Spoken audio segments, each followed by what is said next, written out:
Secret techniques. Well, maybe not so much a secret, but these are techniques I've collected over the years and I'd be absolutely lost without. These are my go-to techniques that I most commonly use when I'm working on manipulating type. So adding serifs to a sans serif typeface. It seems counterintuitive, but I absolutely love this technique. It gets you some really interesting results. And because you've had a hand in crafting this yourself, it makes sure it's truly unique. This isn't something someone else can download and type out their brand name using. So here's one I've created for a client in Colorado. I really like it. The base, I can show you here in stages how I've done this. The base is actually Futura, Futura PT, which is super modern, very kind of crisp, geometric, hard lines. And the serifs really, I think, complement this nicely. I've chosen to do a really simple kind of serif. So this is literally what you get if you take a square and then you take a circle and you subtract one from the other. Once that intersects, you're left with this shape here. And then I've just manipulated it ever so slightly from that starting point. So you could use the shape builder tool and subtract away to leave yourself with something like that. So using that as a base, I've positioned it. You can see just where you'd expect the serifs to be. You have to be fairly familiar with the anatomy of type to do this. So as you can see, it's placing them as you'd expect. And then when you're happy, and using a different color at first, I found makes this a little easier. I made a few tweaks. If you compare the top to the bottom, I realized the N, it didn't work to have serifs on every corner. And in fact, that's not what you would do traditionally. So for the N instead, we've got the serifs on both sides of the flatter legs and the stem that sticks up here. The E, I believe we've just reduced the weight of that a little. It was looking a bit clunky. And some other tweaks and changes. But this is the result when you now combine the color. Trying to select these. I've got something in the background.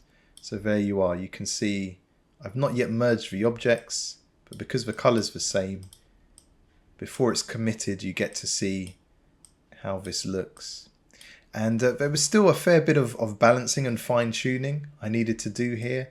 Something you might notice is the R, is really narrow compared to something like the N, which I wasn't happy with. So I did quite a bit of tweaking and fine tuning for my final iteration. But by the time it reached this point here, I was quite happy with it in concept. I won't show you the minute changes I made. I widened the R using some anchor points that were kind of safe to select, and then had to rebalance it. But on the surface, you can create something really stunning using that technique. And then the more familiar you are with type and balancing, the better you're able to fine tune that. But maybe that's more than a quick tip, so maybe a subject for a future lesson. So our next tip is using the shape builder tool to create circular curved portions of type. And to show you the problem first of all and then the solution, in this case here, my client really liked this Trajan Pro typeface. We really liked the look and the form of it, and especially how you've got this smooth little portion of the G here. If you compare that to this alternative, there's almost a little serif there. and a more pronounced serif there, and they really like this smooth transition. But when you position the S and the G together, the S is far, far narrower than the G, and there wasn't really a way to make them sit nicely, where if we look at this font, they sit and they look much more balanced when they're overlapped. So the challenge was we needed to create this to turn the typeface we have here into the good things they liked about Trajan Pro, to kind of manipulate it and give it those properties, which was this smooth, less detailed curve. So how on earth do you go about doing something like that and keeping it looking smooth and professional? And there's a version where we've done a cutout so you can see an overlap. Well, by using circles. And at first this might look very confusing, but actually it's quite a simple technique. If I select this, you can see here I've got the opacity down just so I can see the overlap, and I've just dragged these ovals in and I've tried to position them, and they don't have to be perfectly equal circles. You can elongate them, that's absolutely fine, and in some cases that's what you need to do, and you just want to drag them into position and make sure there's a slight overlap, that your base shape sticks out. See there's a gap, and you'll see why in just a second. So let me do an exaggerated example just so I can show you quickly. You can position it better than I have, but when you're sure that one is inside the other, because you can fine tune that, use the shape builder tool and you want to combine. Just remove that so we can see what we've done. And you're combining the circle with the top of the S. Sorry, that's a G rather, of this shape. And then if you go in as close as you can, you could then manipulate the anchor points. So for this one here, I think I would just delete that, and it can end following that curve. And then up here, this needs to be a little smoother, so you can always select the anchor point and just drag it across, and you get a sense when you look at the preview of where that's going to blend more seamlessly into what's already there. And there'll be some little artifacts you need to get rid of. I have this artifact here from something underlying, but you get the idea. And using that technique, I do the same here. Here's my oval that I've positioned, and I'm going to use to add and follow around the curve for the G, and you just keep working your way around. And eventually we've ended up with this. So you could use any shape. Using something circular lets you do a nice smooth gradual bend, but really you can use any shape, place it over existing characters, and then that way you manipulate them and you create something that's really unique. So I'm quite proud of this one. It's got the traits of Trajan Pro, but it's most certainly not Trajan Pro. Another tip. Now, the new Zara logo, with its negative spacing, caused quite a stir in the industry. Some love it, some hate it. If you did want to do something similar, a few issues you can run into and some tricks to solve them. So as soon as we go into negative spacing, you'll notice that while some letters kind of transition really nicely, so there's no problems here so far, but you can just see the R and the I. There's this horrible overlap. And if we closed it up even more, you might get it to a point there where one bleeds into the other, but let's say it was at this stage here. And we want to do something about this kind of traffic jam going on with the type there. Well, you've got a few options, but I would definitely outline your type.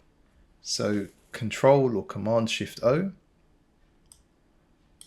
And I'd use the Shape Builder tool. So with both selected, Shape Builder, There's no need to have this sticking up here. So simply hold Alt and remove it. And then you could either have maybe extend the anchor point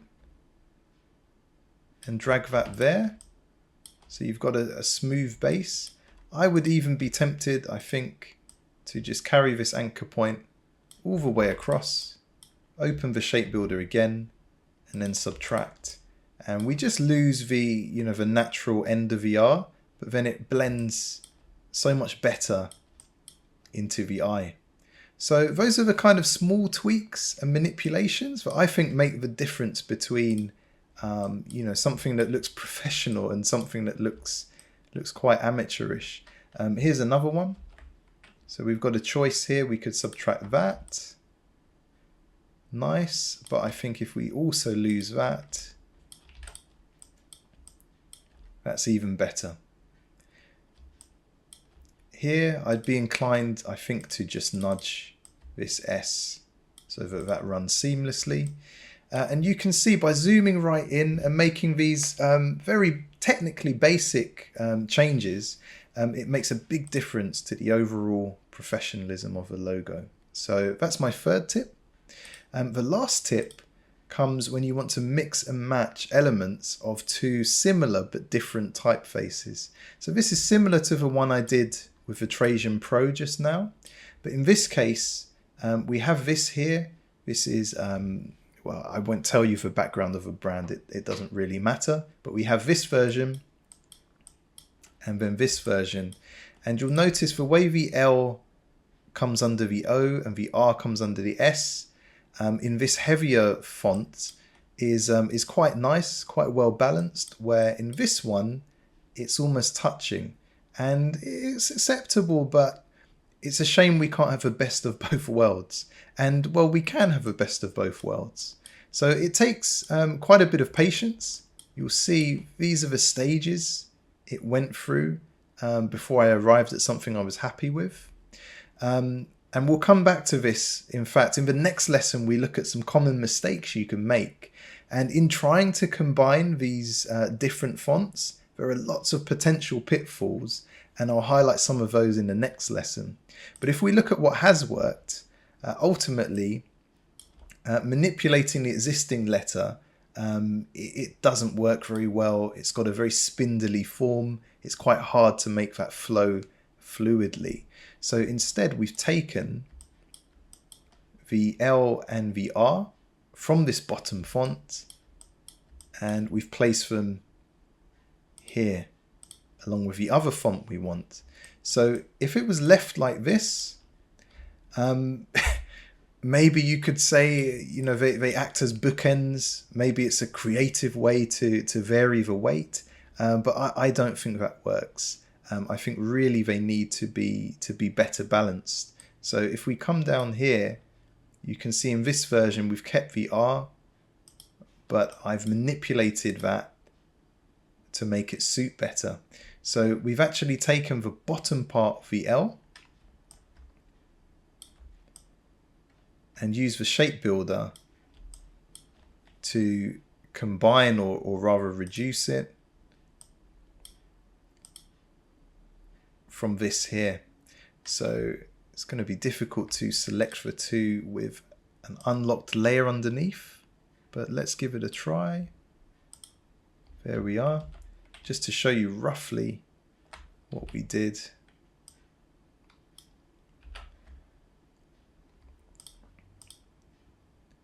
Something like this to remove the top half.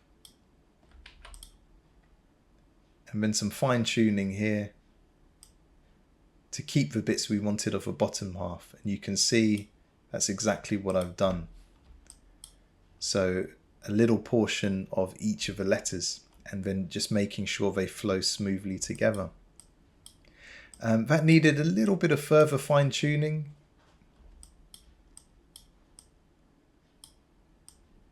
With the R, we've done the same thing, and that needed a lot of fine tuning. We've just used this portion of the R. In fact, you can see here, if I drag it off, that's the portion of the other letter we've used. and then use the shape builder to delete away. But this needed to be much thinner, as it is here. So exactly how I made that thinner without losing the shape and the form, a lot could go wrong there, and actually we'll focus on that in the next lesson, the common mistakes. But those are a few quick tips that I think will give you a lot of joy when you're trying to customize word marks. And these tips should allow you to create something that's unique, but in a subtle and tasteful way. So we've covered a whole range of opportunities to look out for and some great techniques to help us take advantage of those. But next we need a few boundaries. So we're going to look at some of the rules that can help us ensure our type looks not just creative and attractive, but most importantly, professional.